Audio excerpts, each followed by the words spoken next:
Welcome to my channel official ওয়ানপত্র। তো সবাই কেমন আছো? আশা করছি তোমরা অনেক ভালো আছো আর আমিও অনেক ভালো আছি।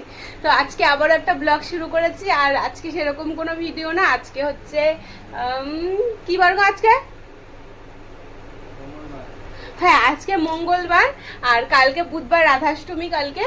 তো আমি ছোট্ট প্রচেষ্টা, আর তোমরা সবাই জানো, হয়তো বেশিরভাগ সবাই জানো যে কৃষ্ণ জন্মাষ্টমী করলে রাধাষ্টমীও করতে হয়। যার কারণে আমি রাধা মাকে একটুখানি ভোগ নিবেদন করব কালকে। তো সেরকম কিছু না, সব মিষ্টান্ন মানে মিষ্টির জিনিসগুলোই করব। তো আজকে চলো যাচ্ছি, তোমার দাদার সাথে বেরাচ্ছি আমি এখন। কি কি আনবো, আর মা একটু কালকে গীতা পাঠ দেবে ভাবছিল, তাই জন্য মা বলেছে কিছু জিনিসের নিয়ে আসতে, ওনার জন্য খই, তারপরে বাতাসা, তারপরে গুড়, এগুলো আনতে বলেছে। তা সেগুলোই আনতে যাচ্ছি আমরা এখন।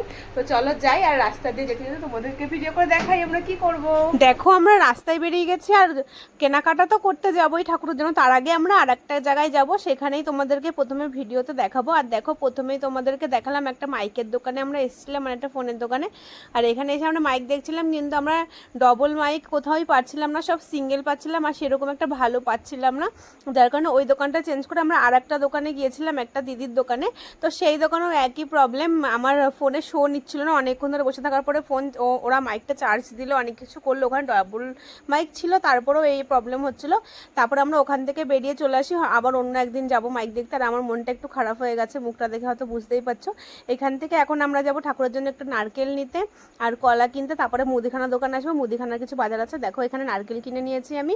আর এখানে দেখো, আমি রাধাষ্টমীতে সেরকম কিছু করব না, তালের বড়া আর মালপোয়াই দেবো ভগবানকে, রাধাকে। ওই জন্য আমি সেরকম কিছু বাজার করিনি, একদম সিম্পল বাজার করেছি। আর এখানে দেখো আমরা কলা কিনে নিয়ে এলাম। আর এখানে মুদিখানা দোকানে আমরা চলে এসেছি। মুদিখানা দোকানে এসে যা বাজার ছিল, কয়েকটা একটু গুড় নিয়েছি, একটু খই নিয়েছি, মা এগুলো আনতে বলেছিলো, যার কারণে এগুলো নিয়েছি। আর ঘি নিয়েছি, চিনি এসেছি। আর বাড়ি এসে চেঞ্জ করে মুখ হাত পা ধুয়ে যেয়ে বসলাম তোমাদের সামনে। আর সোনামার শরীরটা একটু খারাপ, একটু কান্নাকাটি করছিল, ওর জন্য বিস্কুট এনেছি, তাই দেখাচ্ছে। ও তো আর অন্য কিছু খেতে পারে না, তাই জন্য বিক্কু না মা। একটু টাটা বলে দাও। টাটা, দেখা হচ্ছে নেক্সট কোনো ভিডিওতে।